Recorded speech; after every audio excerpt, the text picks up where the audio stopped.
Ahora sí. Ok. Empezar entonces, chiquillos. Les decía, y chiquillas, mayoritariamente mujeres hoy día, sí, las más responsables del curso. Ok, entonces decía que la clase de participación y argumentación en democracia, ojo con el nombre de la asignatura porque eso es súper relevante para entender también por qué estamos revisando desde una perspectiva, y juega la idea también, por qué estamos desde una perspectiva filosófica revisando algo que es del lenguaje. O sea, aquí hay como una complicidad entre las dos asignaturas, ¿ya? Sobre todo en el ejercicio de lo que significa la democracia, y ahí nos remetimos a los griegos de nuevo, entonces está todo conectado. Esto para el tercero medio A, pero como ya sabemos, ¿cierto? También les llega los rebotes a los otros dos terceros medios para que ellos también estén al día, ¿cierto? Con la asignatura del electivo. Y el propósito de aquí está un poquito modificado porque la idea era que pudiéramos discutir esto en una especie como de aula socrática. Y yo les planteaba la misma pregunta quizás u otra, y ustedes en un debate, ¿cierto? Más que un debate, un coloquio, ¿cierto? Un conversatorio, debatíamos, ¿cierto? Esta pregunta que va a surgir en la clase. Vamos a reemplazar esa participación o interacción en directo, en vivo y en directo, y la vamos a hacer a través de las cajitas de comentarios, ¿cierto? En Google Classroom, ¿ya? Así que ahí va a estar alojada la pregunta. Les voy a mandar ¿cierto? Los enlaces para que ustedes ingresen a Classroom y hagan el comentario, simplemente hacer un comentario en torno a alguna pregunta que va a salir justamente en la clase de hoy, ¿ya? Eso. Entonces, antes de empezar, revisamos lo que hicimos en la clase anterior, revisaremos, ¿cierto? En esto lo que vamos a hacer hoy día, y vamos a cuestionar si estos aprendizajes son o no importantes, relevantes. La clase anterior establecimos los parámetros y calendarizamos, ¿cierto? La entrega y posterior revisión de un ensayo.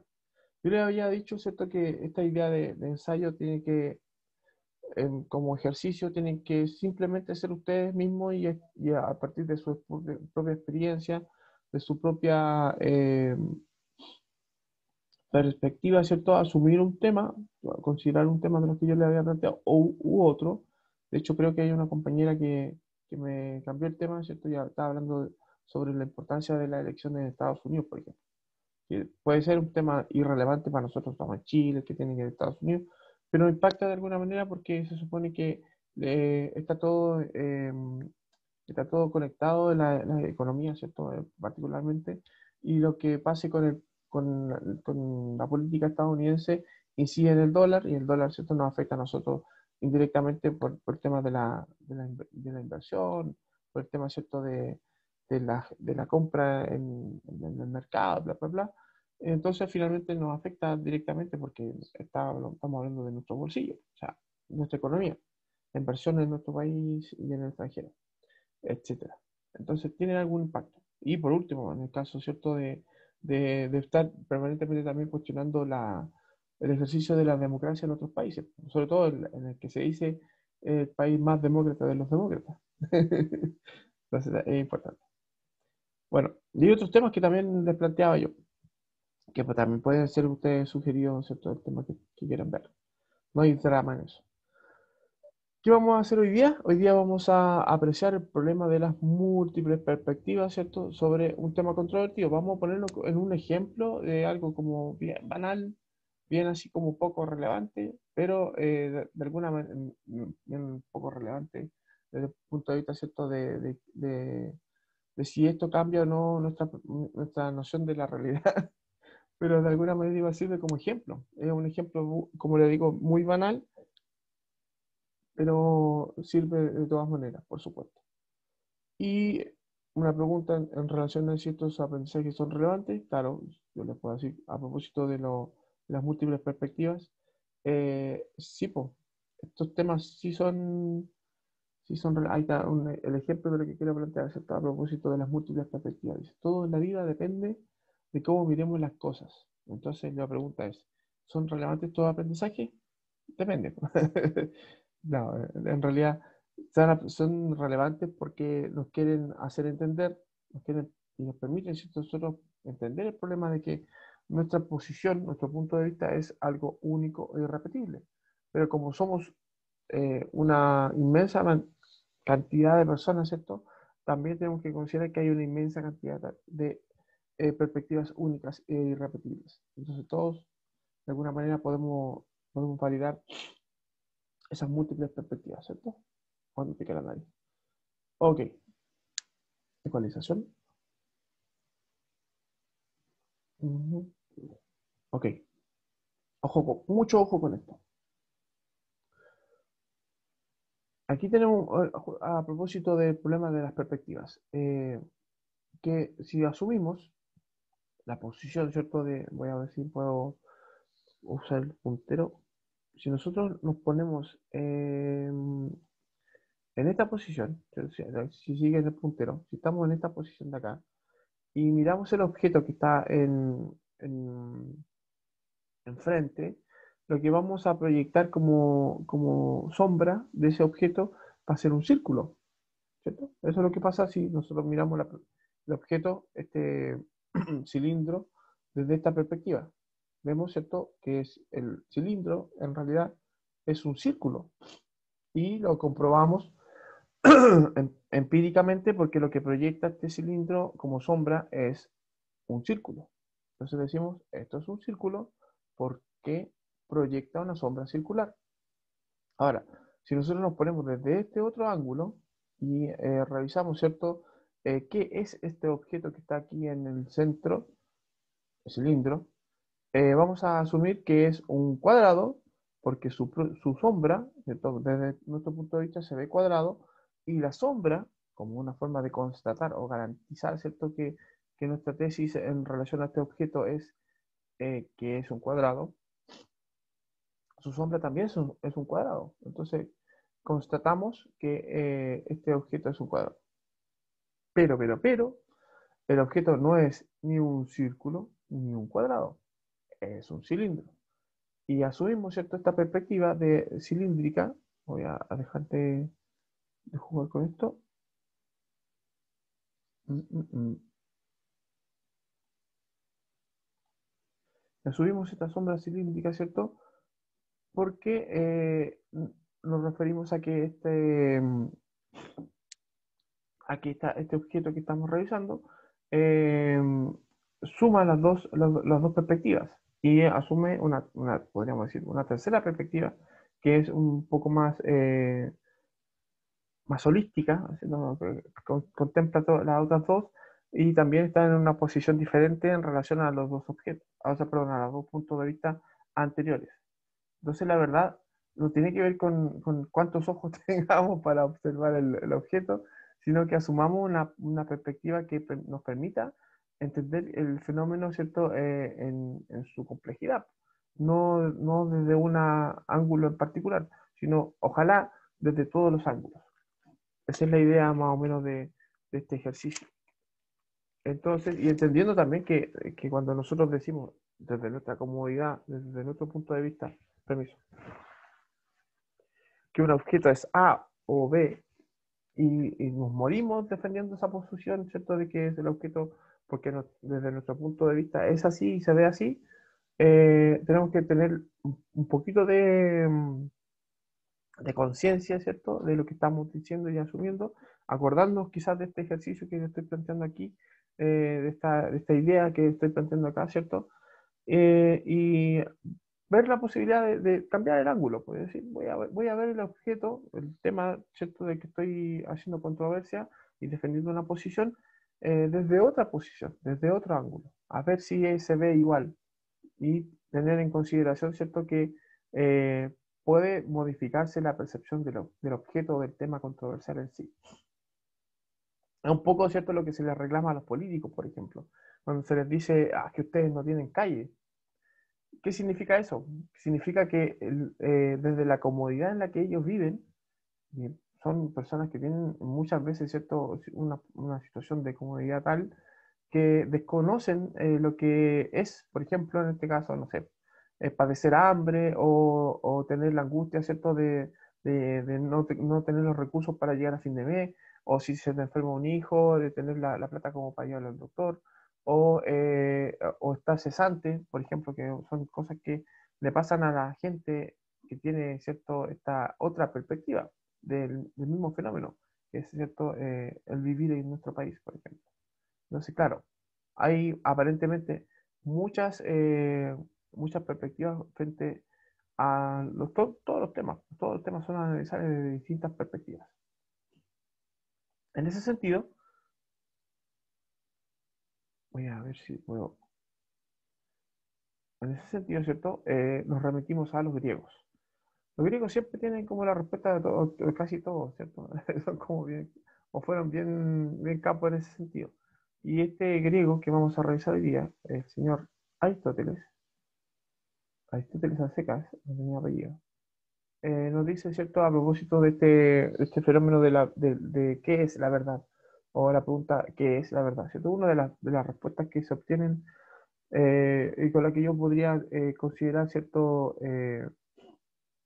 un poco respondida a esa pregunta, es la perspectiva que tiene Aristóteles. O sea, mismo Aristóteles dice lo que estoy diciendo yo antes, ¿cierto? Pero si es así, entonces no es la única perspectiva que hay en torno a la verdad. De hecho, vamos a revisar a otro filósofo también.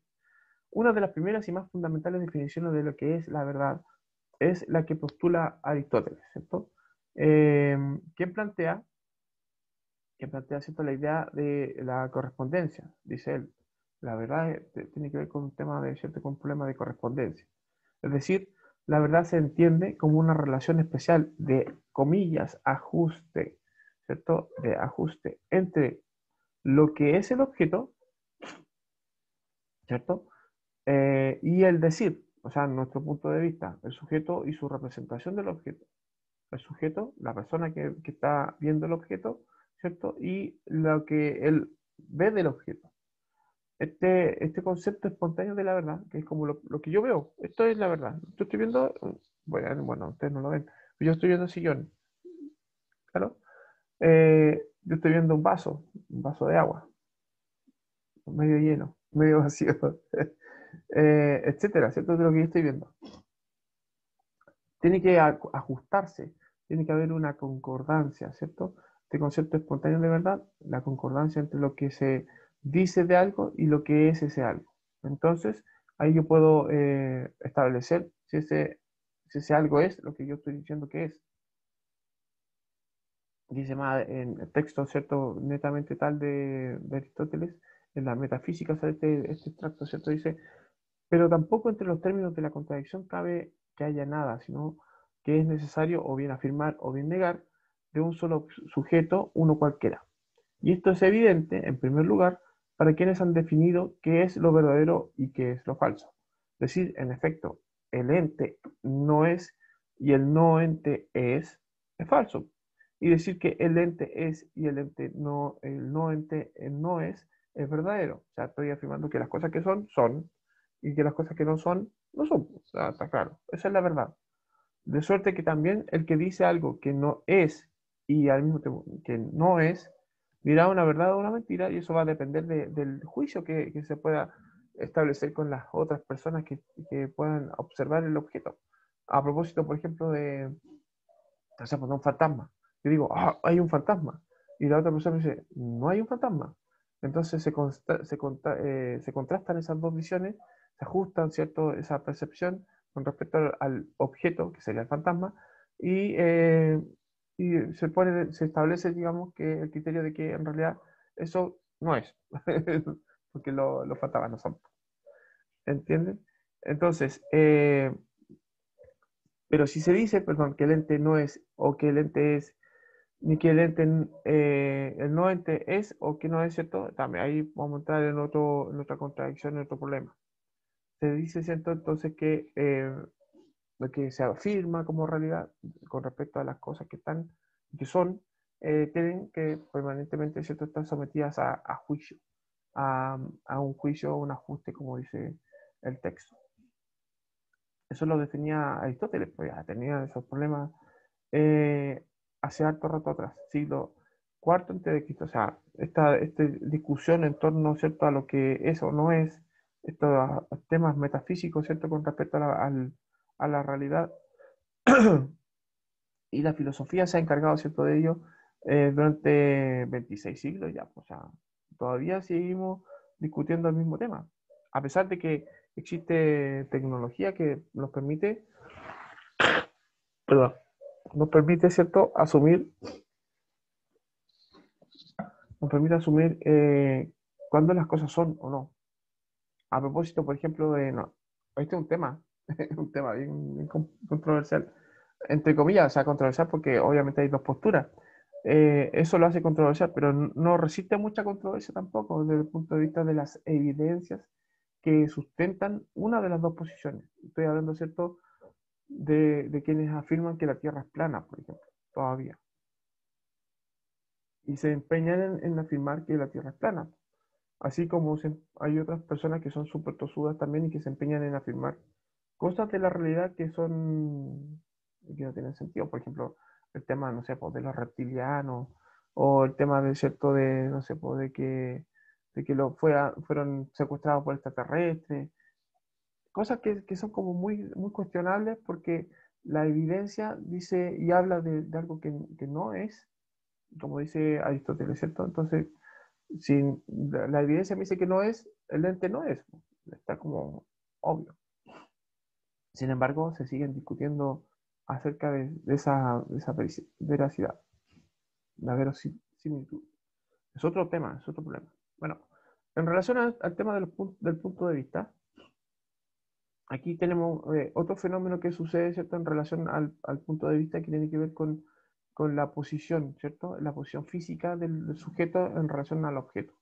Entonces, esa posición física, entendiendo que lo físico no solamente tiene que ver con lo patente, sino también con lo latente. Aquí la emotividad, ¿cierto?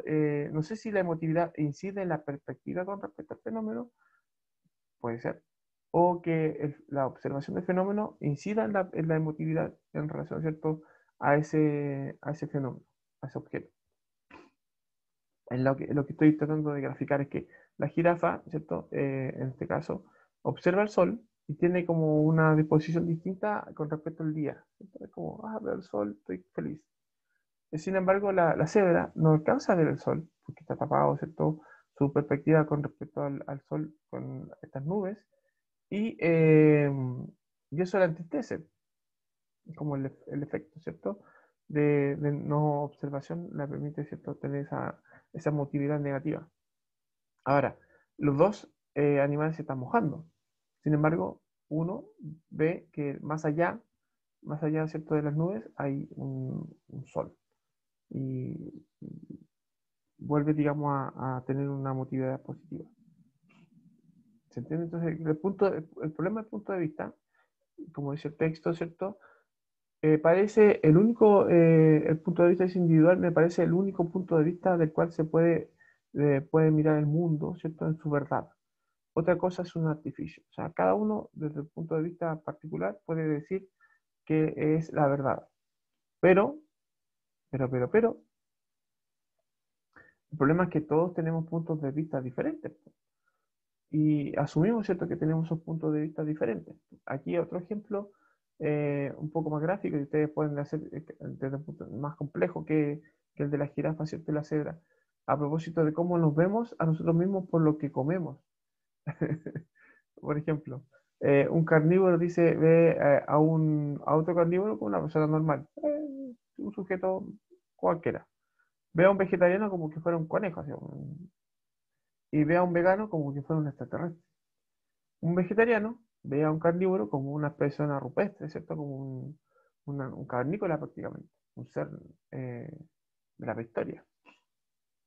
Ve a un vegetariano como una persona como digna de imitación, como una persona así como sofisticada, ¿cierto? Un científico, no sé.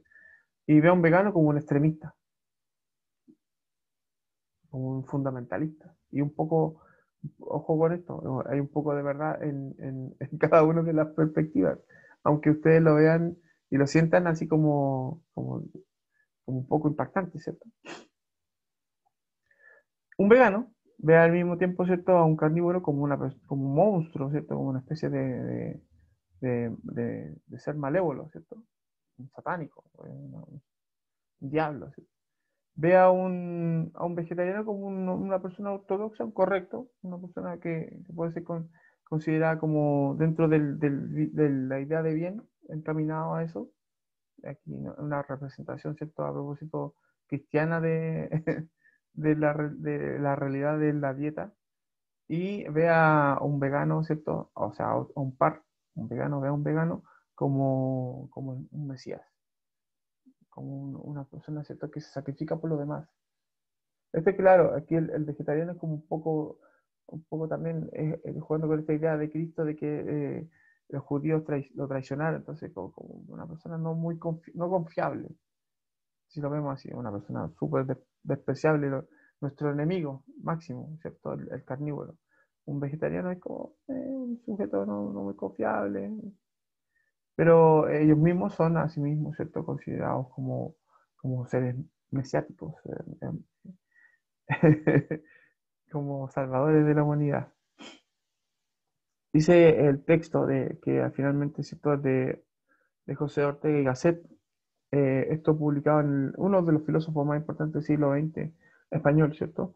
En su texto El Espectador, ¿cierto?, sobre la verdad y la perspectiva, dice: somos insustituibles, somos necesarios, complementando lo que hice anterior con relación al punto de vista. Y en vez de disputar, integremos nuestras visiones en generosa colaboración espiritual. O sea, todo lo que se asume como realidad es producto justamente de ambas perspectivas, de la suma de ambas perspectivas. Aquí, de ambas, digamos, de la mía y la de mi prójimo. A eso me refiero con ambas. Y si el prójimo es diverso y tiene una diversa, podríamos decir, interpretación de la realidad, entonces todas esas interpretaciones son válidas. A menos que obviamente la verdad sea inescrutable, sea una verdad objetiva.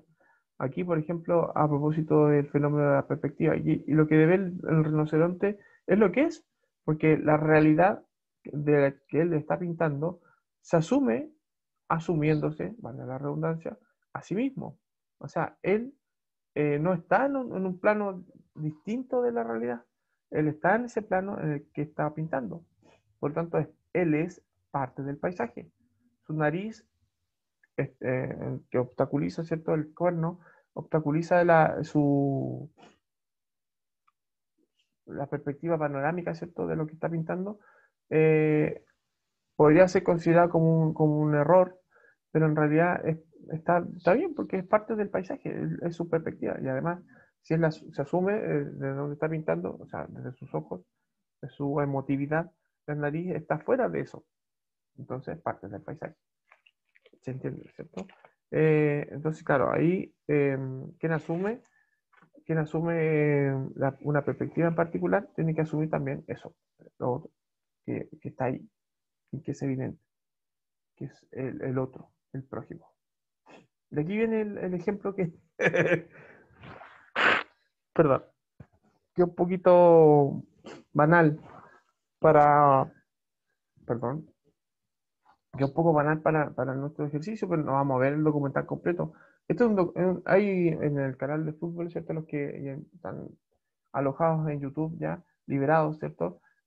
Una suerte como de documentales a propósito de distintos hitos deportivos de distintos clubes, ¿cierto? Ahí está este hito deportivo a propósito de la Universidad de Chile, pero también está el hito deportivo, ¿cierto?, de la Copa Libertadores y Colo-Colo, está el bicampeonato de la Católica, así como distintos hitos deportivos que se refieren específicamente al fútbol, que es para muchos, ¿cierto?, un deporte muy atractivo. Bueno, les voy a mostrar este vídeo, voy a dejar de compartir porque, o sea, voy a dejar de grabar porque me va a saltar seguramente esta aclaración con respecto a un fenómeno, usando una tecnología distinta, obviamente permite entender que el fenómeno fue bien percibido. O sea, las personas, estamos hablando de 26 años atrás, durante 26 años tuvieron esa percepción de que habían estado, no sé si incidieron bien en haber cobrado o no cobrado ese gol que marcó, marcó algo muy importante para la gente, ¿cierto? Que es fanática de la Universidad de Chile, pero también algo muy importante para los que son fanáticos y los jugadores, ¿cierto? Del el otro equipo, la Católica, que está ahí disputando, ¿cierto? Palmo a palmo la punta del torneo en ese entonces. Es súper irrelevante porque si salen campeón A, B, C, no pasa nada. O sea, se va a sentir distinta la marraqueta, dicen algunos, pero eso es absolutamente subjetivo. Y en relación a eso, el mismo José Ortega y Gasset, refundiendo cierta la idea, de que existen tantas realidades como puntos de vista. Aquí, claro, hay muchas realidades. Hay, cada uno de los jugadores, el mismo árbitro en línea, la gente que está en el estadio, ¿cierto? Desde el punto de vista que estaban viendo el partido, ¿cierto? Podían decir, no, desde donde yo estaba mirando, el Sara, bien, po, o sea, justamente ahí viendo que estaba en buena posición, por lo tanto el gol es legítimo, bla, bla, bla. Pero resulta que hay si sumamos todas las perspectivas, ¿cierto? Decimos, hay un solo fenómeno, y es en este caso, ¿cierto? Que el gol fue legítimo y bien ganado el partido, además, bien cobrado todo lo que se cobró, se ve en el documental, y eso es lo que testifica, digamos, este documental en particular, o sea, después de 26 años, por supuesto. Si hubiese estado esta tecnología en esa época, quizás, bueno, igual entramos en polémica. De hecho, el partido de Chile con Uruguay hace un mes atrás más o menos, también tuvo una situación de error arbitral, o sea, notable, y asumido, ¿cierto?, por todos los expertos, ¿cierto?, deportivos que analizaron el partido. Detalle. Y a propósito volviendo a un tema más importante, por supuesto, a propósito de una nueva constitución y respondiendo a esta pregunta, ¿cierto?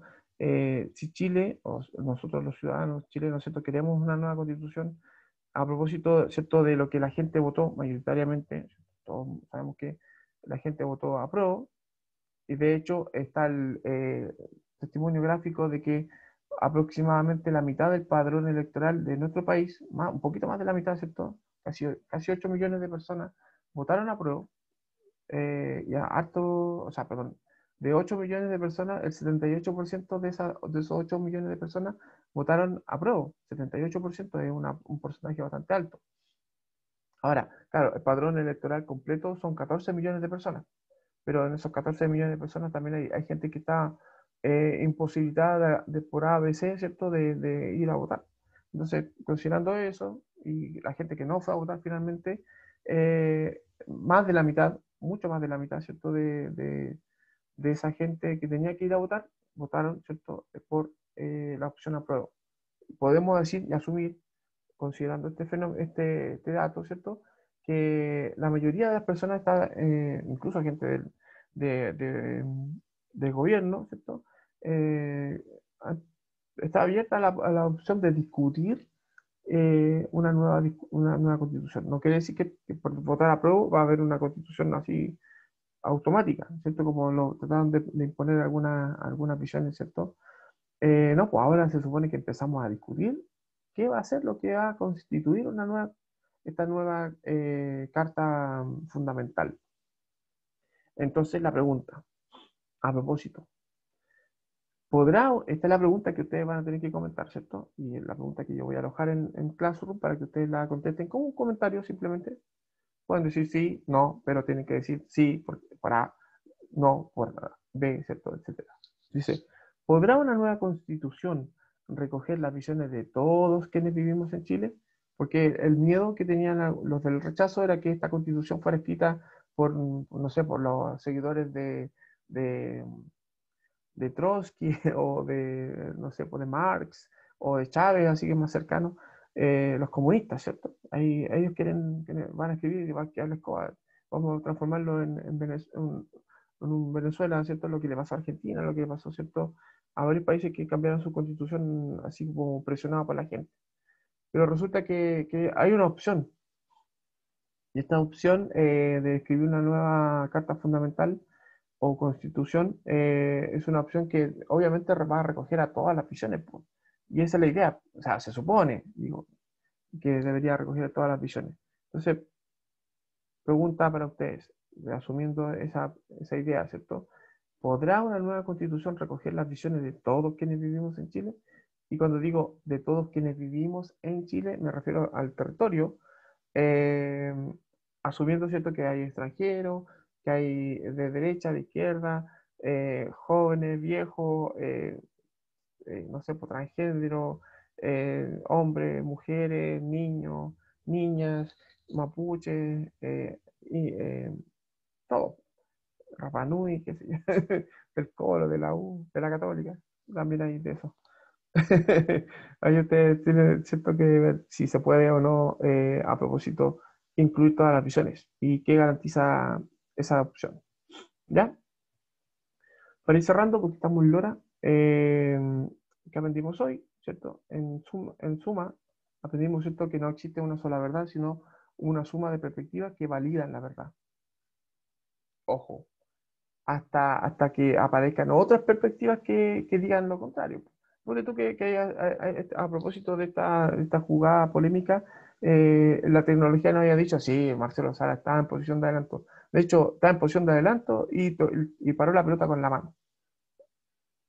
¿Cachai? Cambia la perspectiva con respecto a la verdad que se asumió en ese entonces, en 1994, pero 26 años después. O sea, ¿qué pasa, por ejemplo, con nuestra verdad?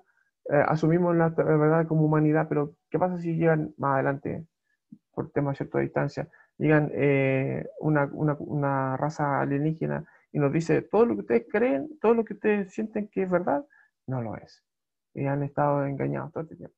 Y nos dicen, esto es la verdad, esta es la pulenta. Y nosotros, por ejemplo. Entonces, claro, la suma de perspectivas validan lo que se asume como verdad. ¿Cómo integramos estos aprendizajes en nuestras vidas cotidianas? Reconociéndonos nosotros. Primero que todo, nosotros tenemos que reconocernos como seres únicos e irrepetibles.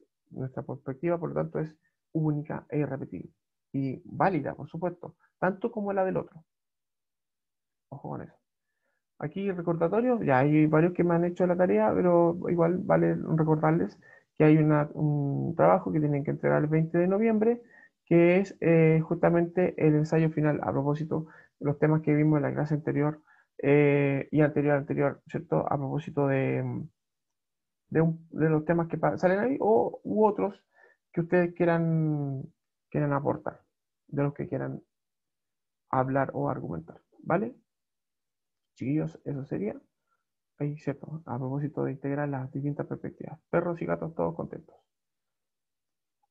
Eso sería, chiquillos. Nos vemos entonces la próxima semana. La próxima semana el lunes, próxima semana también el viernes. Cuídense harto. Un abrazo grande y buen fin de semana. Chau, A usted igual, profe. Cuídese. chau, chau.